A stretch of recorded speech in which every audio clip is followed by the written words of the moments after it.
Hello കൂട്ടുകാരെ, സാന്ത്വനം ടുവിൻ്റെ ഇന്നത്തെ എപ്പിസോഡിൽ എന്തൊക്കെയാണെന്ന് നോക്കാം. അതിനു മുൻപ് നിങ്ങൾ ഈ ചാനൽ ആദ്യമായിട്ടാണ് കാണുന്നതെങ്കിൽ സബ്സ്ക്രൈബ് ചെയ്യാൻ മറക്കല്ലേ.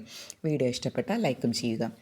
അങ്ങനെ ധർമ്മനും അച്യുതനും കൂടി അലോകിൻ്റെയും അനുവിൻ്റെയും മുറിയിൽ കയറി കഴിഞ്ഞതിന് ശേഷം തിരിച്ചു വന്ന് സംസാരിക്കുകയാണ്. അപ്പോഴാണ് ധർമ്മനോടടുത്ത് അച്യുതൻ പറയുന്നത്, അതായത് അലോകും അനുവും തമ്മിൽ ഈ സ്നേഹത്തിലല്ല, യഥാർത്ഥത്തിൽ അനു അവനോട് പ്രതികാരം ചെയ്യുകയാണ്, അനു അവനെ ഉപദ്രവിക്കുന്നുണ്ട് എന്നൊക്കെ. ഇതൊക്കെ കേട്ടിട്ട് ഞെട്ടി നിൽക്കുകയാണ് ധർമ്മൻ പറയും, എന്തായി ചേട്ടൻ ഈ പറയുന്നത്? അനു അവനോട് പ്രതികാരം ചെയ്യാൻ വരികയും ആരെ പ്രതികാരം ചെയ്യാൻ വന്നു, ആകാശ പ്രതികാരം ചെയ്യാൻ വന്നു എന്നൊക്കെ അത് പറഞ്ഞത് കേട്ടാൽ മനസ്സിലാവും. പക്ഷേ ഈ അടി കണ്ടാൽ പോലും തലകറങ്ങി വീഴുന്ന അനു അലോകിനോട് പ്രതികാരം ചെയ്യാൻ വന്നു എന്ന് പറഞ്ഞു കഴിഞ്ഞാൽ അതെനിക്കത്ര വിശ്വസിക്കാൻ പറ്റില്ല. അപ്പം അച്യുതൻ പറയും, നീ 2 ദിവസം ഇവിടെ താമസിക്കുക, അപ്പോൾ നിനക്ക് മനസ്സിലാവും, 2 ദിവസം കഴിയുമ്പോൾ നിനക്ക് മനസ്സിലാവും ഇവിടെ യഥാർത്ഥത്തിൽ എന്താണ് സംഭവിക്കുന്നതെന്ന്. അനു അലോകനം ആ തലങ്ങും വിലങ്ങും അടിക്കുന്നുണ്ട്. നമ്മളിന്ന് അവൻ്റെ കരച്ചിൽ കേട്ടില്ലേ, അതൊക്കെ അതിൻ്റെ ഭാഗം തന്നെയാണ്. ഏതെങ്കിലും ഒരു ഭാര്യ സ്നേഹം കൂടിയാൽ ഭർത്താവിൻ്റെ തലയിൽ കൂടെ സാമ്പാർ ഒഴിക്കുമോ? ഇല്ല, അതില്ല ചേട്ടാ, അതെന്താ ഉണ്ടായത്? അതോ, അനു അലോകിൻ്റെ തലയിൽ കൂടെ ഒരു പാത്രം ചൂട് സാമ്പാറാണ് ഒഴിച്ചത്. അവൻ്റെ ശരീരം മൊത്തം പൊള്ളി. ഇതൊക്കെ കേട്ടിട്ട് അന്തം വിട്ട് നിൽക്കുകയാണ് ധർമ്മൻ. കാരണം വിശ്വസിക്കാൻ പറ്റുന്ന ഒരു കാര്യമല്ല അച്യുതൻ ധർമ്മൻ്റെ അടുത്ത് പറയുന്നത്. അനു ഇങ്ങനെയൊക്കെ പെരുമാറുമെന്ന് സ്വപ്നത്തിൽ പോലും ധർമ്മനെ ചിന്തിക്കാൻ വയ്യ. കൂട്ടത്തിൽ അച്യുതൻ ഒരു കാര്യം കൂടി ധർമ്മൻ്റെ അടുത്ത് ചോദിക്കുകയാണ്, എന്നാലും ആരായിരിക്കും ഇവിടെ ആ പൈസ അവിടെ നിന്ന് എടുത്തത്? അപ്പോൾ ധർമ്മൻ പറയും, എനിക്ക് ഒരു പിടിയും കിട്ടുന്നില്ല ചേട്ടാ, ആരായിരിക്കാം മോഷ്ടിച്ചിട്ടുണ്ടാവുക? ഒരു പിടുത്തവും കിട്ടുന്നില്ലേ. കടയിൽ ആൾക്കാർ സ്ഥിരം വരുന്നതല്ലേ, പക്ഷേ ആരെടുത്തു എന്ന് മനസ്സിലാവുന്നില്ല. അത് കണ്ടുപിടിക്കുക തന്നെ വേണം. ശരിയാണ്, അത് കണ്ടുപിടിക്കുക തന്നെ വേണം. ഇനി അവർ നിന്നെ കൊടുക്കാൻ വേണ്ടി മനഃപൂർവ്വം ചെയ്തതാണോ എന്നാണ് എൻ്റെ സംശയം. അങ്ങനെ ഉണ്ടോയെന്ന് എനിക്കറിയില്ല. ബാലനല്ലേ ആൾ, ചിലപ്പോൾ നിന്നെ ഒഴിവാക്കാൻ വേണ്ടി മനഃപൂർവ്വം ചെയ്തതാണോ എന്നെനിക്കൊരു സംശയമുണ്ട് എന്നൊക്കെ അച്യുതൻ ധർമ്മൻ്റെ അടുത്ത് പറയുകയാണ്. ഇതേ സമയം ആകാശ് ഭക്ഷണം കഴിച്ചുകൊണ്ടിരിക്കുകയാണ് ദേവമംഗലത്ത്. അപ്പോൾ ആനന്ദ് വരുന്നുണ്ട്. ആനന്ദ് വന്നതിന് ശേഷം ആനന്ദ് ആകാശിനോട് ചോദിക്കും, എന്നാലും ആരായിരിക്കും ആ പൈസ എടുത്തത്? ഒരു പിടുത്തവും കിട്ടുന്നില്ല. അപ്പോൾ ആകാശ് പറയുകയാണ്, ഞാൻ 1-2 തവണ എടുത്തിട്ടുണ്ട്, അത് ഞാൻ അച്ഛനോട് പറഞ്ഞിട്ടുണ്ട്, പക്ഷേ ഇത് എനിക്ക് ഒരു പിടുത്തവും കിട്ടുന്നില്ല. ഇനി കടയിൽ വന്ന് നല്ല സ്നേഹം ചമഞ്ഞ് സ്നേഹത്തിൽ നിൽക്കുന്ന ആരെങ്കിലും ആണോ എടുത്തത് എന്നാണ് എനിക്കറിയാത്തത്. അന്ന് ആരൊക്കെയാണ് വന്നിട്ടുള്ളത് എന്ന് ഞാൻ ചോദിച്ചിരുന്നു ധർമ്മമാമൻ്റെ അടുത്ത്. അപ്പോൾ അന്ന് ഉദയഭാനു സാർ മാത്രമേ അവിടെ വന്നിട്ടുള്ളൂ എന്നാണ് മാമൻ പറഞ്ഞത്. അപ്പോഴാണ് മിത്ര അങ്ങോട്ട് ഭക്ഷണവുമായിട്ട് വരുന്നത്. മിത്ര ചോദിക്കും, എന്താ ആനന്ദേട്ട എന്താ ചോദിക്കുന്നത്? അതൊന്നുമില്ല മിത്രയല്ല മീനു, ഞങ്ങൾ കടയിലത്തെ മോഷണത്തിൻ്റെ കാര്യം പറഞ്ഞുകൊണ്ടിരിക്കുകയാണ്. ആരെങ്കിലും സ്നേഹത്തിൽ വന്ന് ആ പൈസ അടിച്ചു മാറ്റിയോ എന്നാണ് ഇപ്പോൾ എനിക്കുള്ള സംശയം. അപ്പോഴും ആകാശ് പറയുന്നത്, അന്ന് ഉദയഭാനു സാർ മാത്രമേ വന്നിട്ടുള്ളൂ. ഉദയഭാനു സാറിനാണെന്ന് വെച്ചെങ്കിൽ വന്നു കഴിഞ്ഞാൽ ചിലപ്പോൾ ക്യാഷിലിരിക്കും, ചിലപ്പോൾ എന്തെങ്കിലും സാധനങ്ങളൊക്കെ പൊതിഞ്ഞു കൊടുക്കും. അദ്ദേഹത്തിന് അതൊരു ഇഷ്ടമാണ്. അദ്ദേഹം മാത്രമല്ലേ വന്നിട്ടുള്ളൂ. അപ്പോൾ ആനന്ദിന് മനസ്സിലാവും, കള്ളൻ കപ്പലിൽ തന്നെ, അതായത് ഉദയഭാനു ആണ് പൈസ അടിച്ചെടുത്തത് എന്ന്.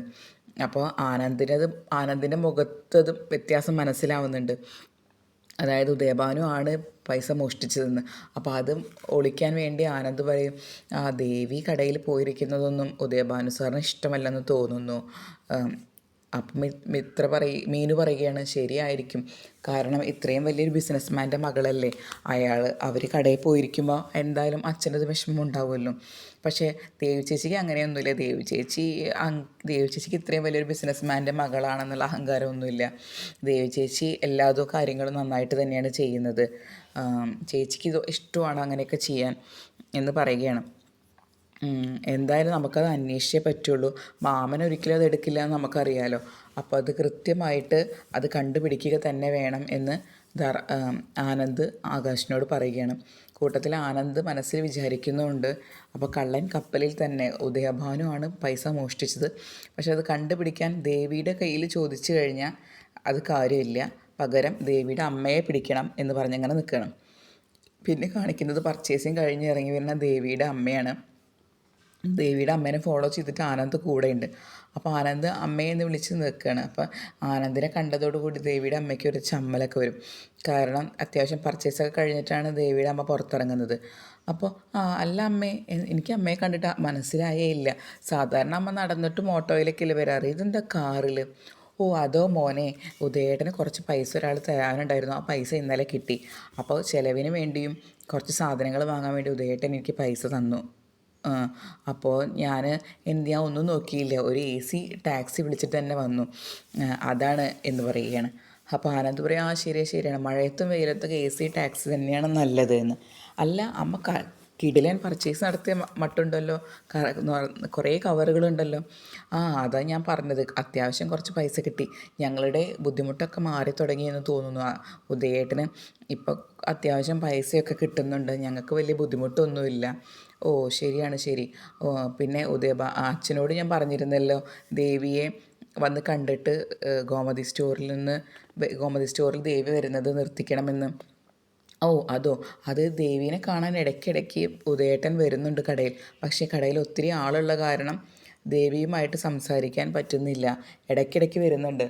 പിന്നെ ഉദയേട്ടൻ ഒരു കാര്യം ഏറ്റെടുത്താൽ അത് ഏറ്റെടുത്ത പോലെ തന്നെയാണ്. ഉദയേട്ടൻ അത് തീർച്ചയായും ചെയ്തിരിക്കും. ഇതിൻ്റെ കാര്യത്തിൽ മോൻ വിഷമിക്കേണ്ട. പിന്നെ മോന് ദേവിയുടെ കാര്യത്തിൽ കുറച്ച് തീരുമാനങ്ങളൊക്കെ എടുത്തിട്ടുണ്ടെന്ന് പറഞ്ഞിരുന്നല്ലോ. അത് മോൻ അവളോട് ദേഷ്യമൊന്നും കാണിക്കരുത്. നിങ്ങൾ നന്നായി തന്നെ സ്നേഹിച്ച് കഴിയണം. കാരണം ദേവിയുടെ അനിയത്തി വിദ്യയ്ക്ക് ഇപ്പോൾ കല്യാണാലോചനകളൊക്കെ വരുന്ന സമയമാണ്. അതിന് വിദ്യ പഠിക്കല്ലേ അമ്മേ? അത് അവൾക്ക് കണ്ട് ഇഷ്ടപ്പെട്ടൊരു പയ്യനാണ്. അവരിപ്പോൾ ഈ ആലോചനയൊക്കെ ആയിട്ട് വരുന്ന സമയത്ത് ചേച്ചിയുടെ കുടുംബം താറുമാറാണെന്ന് അറിഞ്ഞു കഴിഞ്ഞാൽ അത് അവരുടെ കല്യാണത്തിനെയും ബാധിക്കും. അതുകൊണ്ട് നിങ്ങൾ നല്ല സ്നേഹത്തിൽ തന്നെ കഴിയണം എന്ന് പറയുകയാണ്. അപ്പോൾ ആനന്ദ് പറയും, ശരി, സ്നേഹത്തിൽ തന്നെ കഴിഞ്ഞോളാം, അമ്മ വിഷമിക്കൊന്നും വേണ്ട. പിന്നെ അച്ഛനോട് പ്രത്യേകം പറയണം, പൈസ വരുന്നുണ്ടെന്ന് കരുതിയിട്ട് ദൂർത്തടിക്കരുത്, ശ്രദ്ധിച്ച് ചിലവാക്കിക്കോളണം എന്നൊക്കെ. അപ്പോൾ ഉദയഭാനുവിൻ്റെ ഭാര്യ ദേവിയുടെ അമ്മ പറയുകയാണ്, ശരി മോനെ, ഞാനതൊക്കെ അദ്ദേഹത്തെ പറഞ്ഞ് മനസ്സിലാക്കിക്കോളാം. പിന്നെ മോനെ ഒന്നും ആലോചിച്ച് വിഷമിക്കേണ്ട, ദേവിയെ പറഞ്ഞ് തിരുത്തി ഗോമതി സ്റ്റോറിൽ വരുന്നത് എങ്ങനെയെങ്കിലും ഉദയേട്ടൻ തടഞ്ഞുകൊള്ളും. മോനത് ആലോചിച്ച് വിഷമിക്കരുത്. പിന്നെ ഇതിൻ്റെ പേരിൽ മോൻ അവളോട് വഴക്കും കൂടരുത്. എത്രയായാലും അവൾ എൻ്റെ മകളാണ്, അവൾ വിഷമിക്കുന്നു എന്നറിഞ്ഞു കഴിഞ്ഞാൽ ഒരമ്മയ്ക്കും സഹിക്കില്ല. അതുകൊണ്ട് മോൻ ഇനി അവളുടെ അടുത്ത് ദേഷ്യമൊന്നും കാണിക്കരുത്, നല്ല സ്നേഹത്തിൽ തന്നെ കഴിയണം. ഓ ശരി അമ്മേ എന്നൊക്കെ പറഞ്ഞ് ആനന്ദ് ഈ അമ്മ പറയണതൊക്കെ അനുസരിക്കുന്നത് പോലെ നിൽക്കുകയാണ്. പിന്നെ അത് കഴിഞ്ഞതിന് ശേഷം അവരവിടെ നിന്ന് പോകുന്നതാണ് കാണിക്കുന്നത്. പിന്നെ കാണിക്കുന്നത് ഗോമതി സ്റ്റോറാണ്. ഗോമതി സ്റ്റോറിൽ രാമേട്ടൻ പുറത്തിറങ്ങി നിൽക്കുകയാണ്. കാരണം രാമേട്ടൻ ധർമ്മൻ അവിടെ നിന്ന് പോയി, ധർമ്മൻ ദേവമംഗലം വിട്ട് പോയി എന്നറിഞ്ഞതിൻ്റെ വിഷമത്തിലാണ്. കാരണം ബാലൻ ഇങ്ങനെ അവനെ കള്ളനാക്കിയത് കാരണമാണല്ലോ ധർമ്മൻ അവിടെ നിന്ന് പോയത് എന്നുള്ള വിഷമത്തിലാണ് രാമേട്ടൻ നിൽക്കുന്നത്. രാമേട്ടൻ പറയുന്നത്, ഞാനിനി ഇവിടെ കടയിൽ ജോലിക്ക് നിൽക്കുന്നില്ല, ബാലൻ വരട്ടെ, ബാലനോട് സംസാരിച്ചിട്ട് വേണം എനിക്ക് ഇവിടെ നിന്ന് തിരിച്ചു പോകാൻ എന്ന് പറഞ്ഞ് ശാഠ്യത്തിൽ തന്നെയാണ് രാമേട്ടൻ. അപ്പോൾ രാമേട്ടനെ പറഞ്ഞ് കൺവിൻസ് ചെയ്യാൻ ദേവി ശ്രമിക്കുന്നുണ്ട്. ദേവി പറയുന്നുണ്ട്, അച്ഛൻ ഒരിക്കലും മാമനാണ് പൈസ എടുത്തത് എന്ന് പറഞ്ഞിട്ടില്ല, പകരം മാമനോട് ചോദിച്ചു ആ പൈസ എവിടെ നിന്നാണ് കിട്ടിയത്, സുകന്യേച്ചിക്ക് വാച്ച് വാങ്ങാനുള്ള പൈസ എവിടെ നിന്ന് കിട്ടിയെന്ന് മാത്രമേ അച്ഛൻ ചോദിച്ചിട്ടുള്ളൂ. പക്ഷെ ധർമ്മമാമൻ അത് തെറ്റിദ്ധരിച്ചതാണ്, അല്ലാണ്ട് വേറെ പ്രത്യേകിച്ച് ഒന്നും ഉണ്ടായില്ല, അച്ഛനൊരു ദുരുദ്ദേശത്തോട് കൂടിയിട്ടല്ല ചോദിച്ചതെന്ന്. അപ്പോൾ രാമേട്ടന് ദേഷ്യം വരികയാണ്. രാമേട്ടൻ പറയും, ദേവി നീ എന്താണ് ഈ പറയുന്നത്, ധർമ്മൻ ഒരിക്കലും അങ്ങനെ ചെയ്യില്ല. പിന്നെ ബാലനെ ആരെങ്കിലും കുറ്റം പറഞ്ഞു കഴിഞ്ഞാൽ അവരെയായിട്ട് വഴക്കുണ്ടാക്കുന്ന ആളാണ് ധർമ്മൻ.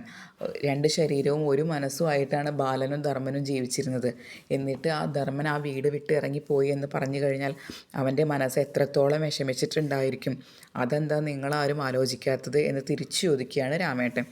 അപ്പോൾ ദേവി പറയുന്നുണ്ട്, ഞങ്ങൾക്ക് എല്ലാവർക്കും വിഷമം തന്നെയാണ് രാമേട്ടൻ, പക്ഷെ എന്ത് ചെയ്യാം, മാമൻ അങ്ങനെ തെറ്റിദ്ധരിച്ചു പോയല്ലോ, അതുകൊണ്ടുണ്ടായ പ്രശ്നങ്ങളാണ്. രാമേട്ടൻ അകത്തോട്ട്